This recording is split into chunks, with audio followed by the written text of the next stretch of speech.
Meski realisasi investasi sepanjang tahun 2023 mencatatkan kinerja memuaskan, namun tidak seimbang dengan serapan tenaga kerja. Menteri Investasi Kepala BKPM Bahlil Lahadalia menyebut hal tersebut disebabkan realisasi investasi banyak bertumpu pada industri padat modal dan teknologi yang tidak membutuhkan banyak pekerja.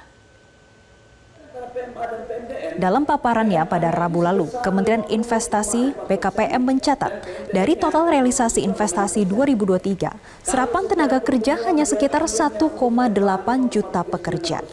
Sekalipun naik dari tahun sebelumnya yang sebesar 1,36 juta, namun jumlah itu masih terhitung minim dibandingkan dengan nilai investasi yang masuk dalam beberapa tahun terakhir. Menteri Investasi Kepala BKPM Bahlil Lahadalia menyebut untuk mendorong Indonesia menjadi negara maju tidak bisa hanya dengan mengandalkan lapangan kerja di sektor padat karya. Hal ini karena pendapatan per kapita Indonesia tidak akan meningkat sebab gaji karyawan di sektor padat karya tergolong rendah.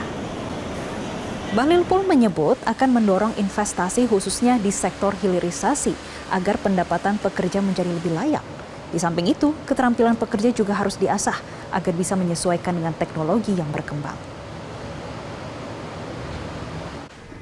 Penyerapan tenaga kerja, Angela, memang betul. Saya akui bahwa kita itu kan harapannya adalah investasi itu menciptakan lapangan pekerjaan.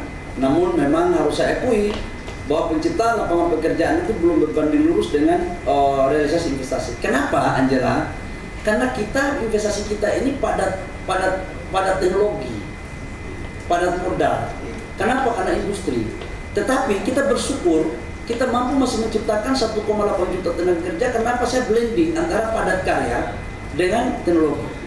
Angela, kalau kita masih berpikir tentang padat karya, sampai ayam tumbuh gigi pun, negara kita ini nggak bisa akan maju. Karena padat karya itu, mohon maaf, gajinya ya terukur. Tapi kalau orang bekerja di industri, pasti penciptaan lapangan pekerjaan dengan upah yang apa ya menurut saya, yang gede sih mungkin bahasanya terlalu tinggi ya, yang cukup layak lah. Dan itu adalah cara kita untuk mendorong GDP kita, pendapatan per kapita kita bisa mencapai di atas 10.000. Sekarang kan pendapatan per kapita kita kan 5.100. Kalau kita hanya menciptakan lapangan pekerjaan dengan gaji 3 juta, 4 juta, bagaimana pendapatan per kapita bisa naik?